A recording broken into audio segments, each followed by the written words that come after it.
نیکیاں کرنے کا شوق اور ذوق بڑھایا ہے، اور نیکی کرنے پر اللہ تعالیٰ کس عمل پر کتنا اجر و ثواب عطا فرمائے گا وہ بھی بتایا ہے، سجدے میں کیا فائدہ ہے، رکوع میں کیا فائدہ ہے یہ بھی بتایا ہے، اور خشوع و خضوع سے نماز پڑھنے میں کیا فائدہ ہے یہ بھی بتایا ہے۔ وہیں پر آقائے دو جہاں صلی اللہ علیہ وسلم ہمیں ہر اس برے عمل سے بچایا ہے جو ہمارے لیے نقصان دہ ہے، یا ہمارے لیے جو تکلیف دہ ہے، یا ہمیں جو خود کو نقصان پہنچاتا ہے اور جس کی وجہ سے اللہ تعالیٰ ناراض ہے۔ ویسے تو ہر گناہ کی طرف سرکار دو عالم صلی اللہ علیہ وسلم کی توجہ دی جائی اور ہر گناہ کی خرابی بھی بتائی ہے، لیکن جن 3 گناہوں کے بارے میں میں بات کر رہا ہوں وہ 3 گناہ جس کے بارے میں سرکار دو عالم صلی اللہ علیہ وسلم نے فرمایا یہ گناہ کی جڑ ہے، اصل المعصیتی، یعنی گناہوں کی اصل ہے، جڑ ہے۔ اور آپ اور ہم جانتے ہیں کہ درخت کی جڑ جو ہوتی ہے، جتنی درخت جڑ مضبوط ہوتی ہے درخت اتنا ہی مضبوط ہوتے جاتا ہے، درخت جڑ جتنا نیچے پھیلتے رہتی ہے درخت اتنا ہی اوپر پھیلتا ہے، جڑ جتنی طاقتور ہوتی ہے درخت بھی اتنا ہی مضبوط اور طاقتور ہوتا ہے۔ تو ویسے ہی سرکار دو عالم صلی اللہ علیہ وسلم فرما رہے ہیں کہ 3 گناہوں کی جڑ ہے، 3 گناہوں کی 3 چیزیں گناہوں کی جڑ ہے، وہ کیا ہے؟ تو فرمایا کہ الکبر تکبر، والحرص حرص یعنی لالچ، اور تیسرا حسد۔ یہ تینوں گناہ وہ ہے جو بس گناہ ہی نہیں بلکہ گناہوں کی جڑ ہے، اصل ہے۔ یہ 3 چیزیں جب رہتی ہے انسان کے پاس تو اس کے بعد کے گناہ اس سے ہوتے رہتے ہیں، اس کے اگر وہ یہ 3 گناہوں سے بچ جائے تو دوسرے بہت سارے گناہوں سے وہ بچ جاتا ہے، بہت سارے گناہوں سے وہ بچ جاتا ہے۔ اب تکبر کیا ہے؟ تو کہا گیا ہے کہ تکبر وہ پہلا گناہ ہے، تکبر وہ پہلا گناہ ہے جو آسمان پر کیا گیا۔ شیطان نے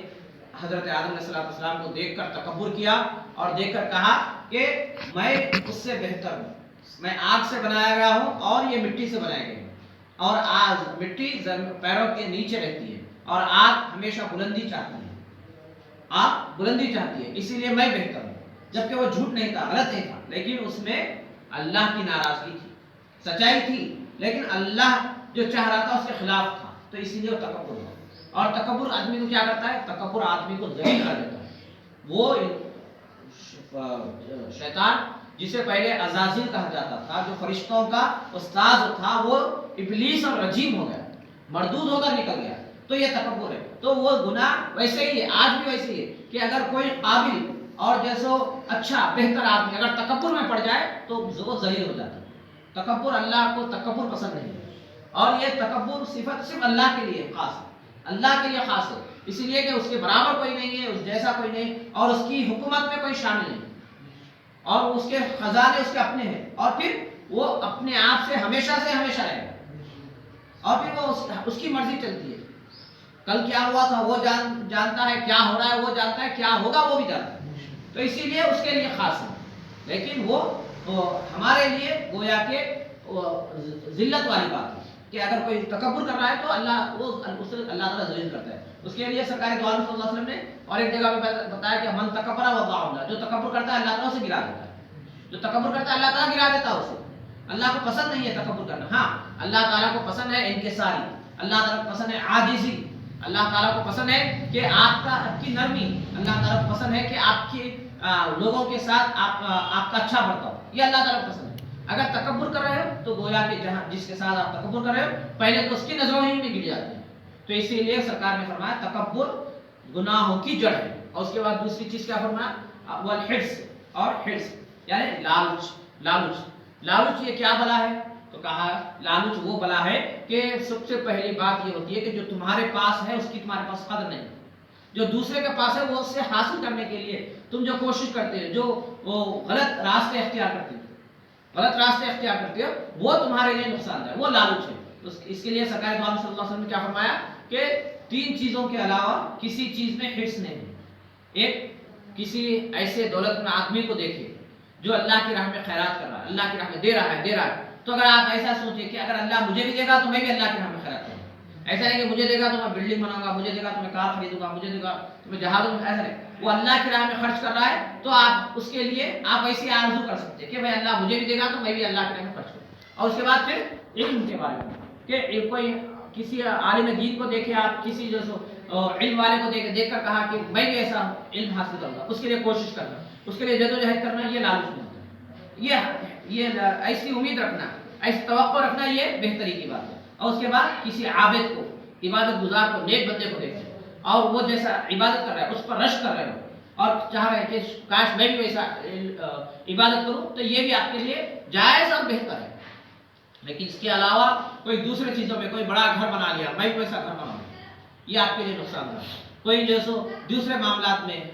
کبائر کبیرہ گناہوں میں، معصیت میں یا دنیا داری میں پڑھ کے جو سو ترقی کر رہا ہے، اس میں ہم یہ سوچ رہے ہیں کہ ہم بھی ایسی ترقی کریں گے، تو گویا کہ یہ غلط ہے، یہ گناہ ہے، اور اسی میں لالچ ہوتا ہے، اور یہ لالچ گناہ کی جڑ ہے۔ اور تیسری حسد ہے۔ حسد کیا ہے؟ عام زبان میں جسے کہتے ہیں جلنا،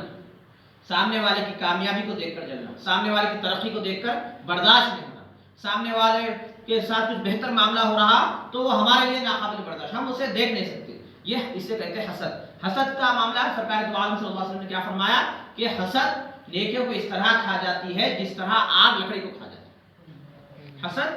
جس طرح نیکیوں کو اس طرح کھا جاتی ہے جس طرح آگ لکڑی کو کھا جاتی ہے، بس یہی ہمارے لیے کافی، اتنا سرکار کا قول کہ گویا کہ ہمارے پاس ہماری جھولی میں نیکیاں ہیں، ہم ٹوٹے پھوٹے چھوٹے موٹے اور جیسو لاپرواہی سستی کاہلی کے ساتھ تھوڑے بہت نیکیاں جو کر کے ہم اپنی جھولی میں رکھ لیتے ہیں، اور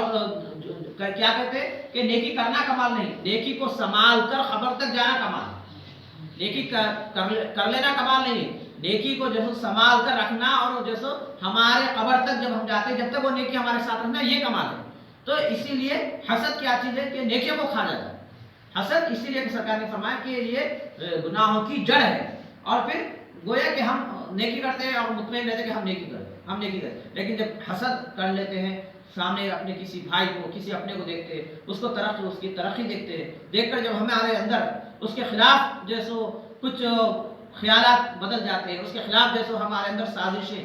آتی ہے، اس کے خلاف جیسو ہمارے اندر ناراضگی آتی ہے، تو یہ حسد ہے۔ اور پھر یہ حسد اپنے آپ میں، حسد کا نقصان کیا فرمایا کہ حسد کا نقصان کیا ہے کہ سامنے والے کو تو کچھ نہیں ہوتا، سب سے پہلے خود کا نقصان ہوتا ہے، خود کا نقصان ہوتا ہے حسد۔ ایک تو نیکیاں چلی جاتی ہے باطنی طور پہ ہمارے اعمال میں، اور دوسرا ظاہری طور پہ ہمارے صحت پہ بات ہوتا ہے حسد کرنے سے۔ تو گویا کہ یہ تین چیزیں وہ ہے جس سے سرکار دو عالم صلی اللہ علیہ وسلم نے بچنے کا حکم دیا، اور کہا کہ یہ جڑ ہے۔ کہتے ہیں اگر کسی درخت کو جیسے ختم کرنا ہے تو اس کی جڑ سے اسے کاٹ دو، جڑ سے اکھاڑ دو، وہ ختم ہو جاتا ہے۔ تو یہ تینوں چیزوں کو اگر ہم قابو میں کر لیں، یہ تینوں چیزوں کو ہم سے دور کر دیں، کبر، تکبر، حرص، لالچ اور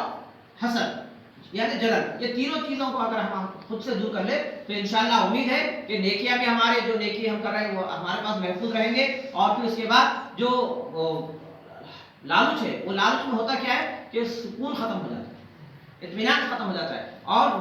اللہ کے نعمتوں پر توجہ ختم ہو جاتی ہے، اس کی وجہ سے شکرانہ کلمات زبان سے نہیں نکلتے۔ لالچ اگر لالچ ہمارے اندر ہے، کیوں کہ خود ہمارے پاس جو ہے اس کی قدر نہیں رہتی، دوسروں کے پاس جو ہے وہ دیکھ کر ہم جیسے لالچ میں آئے، تو اس کی وجہ سے ہوتا کیا ہے کہ جیسے اللہ کی نعمتوں پر شکر نہیں ہوتا ہے، اس کی وجہ سے اللہ ناراض ہو جاتا ہے۔ تو اسی لیے اگر ہم جیسے لالچ کو دور کر دیں تو جو نعمتیں ہمارے پاس ہے اس پر شکریہ کلمات ہمارے زبان سے ادا ہوتے ہیں، اور دل دماغ مانتا ہے کہ ہاں اللہ نے ہمیں یہ نعمت عطا فرمائی۔ اور اس کے بعد تکبر، تو ظاہر سی بات ہے کہ تکبر وہ چیز ہے کہ اگر ہم 4 لوگوں میں بیٹھے یا 10 لوگوں میں 40 لوگوں میں ہم بیٹھے، اگر ہم تکبر کرنے لگے تو سب کو خراب لگتا ہے،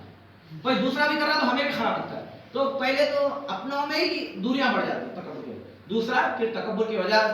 وجہ سے اللہ ناراض ہو جاتا ہے اور اللہ ذلیل کر دیتا ہے، اللہ گرا دیتا ہے، سرکار نے فرمایا۔ اور پھر کیا وہ حدیث مبارکہ بڑی طویل ہے کہ تکبر کیا ہے، اللہ تعالیٰ سے گرا دیتا ہے، اور وہ اپنے آپ میں کیا سمجھتا ہے میں بہتر ہوں، میں بڑا ہوں، لیکن لوگوں کی نظر میں چھوٹا ہو جاتا ہے۔ اور عاجزی کیا ہے، عاجزی جب انکساری کرتے ہیں تو آدمی اپنے آپ کو چھوٹا سمجھتا ہے، لیکن وہ لوگوں کے نظر میں اللہ تعالیٰ سے عظیم بنا دیتا ہے، بڑا نہیں بلکہ عظیم بنا دیتا ہے۔ تو یہ تینوں گناہوں سے اگر ہم بچ جائے تو انشاءاللہ امید ہے کہ اللہ ہماری زندگی بھی اطمینان سے گزرے گی اور آخرت میں بھی اللہ تعالیٰ کامیابی عطا فرمائے گا۔ سبحان ربک رب العزة عما یصفون، والسلام علی المرسلین والحمد للہ۔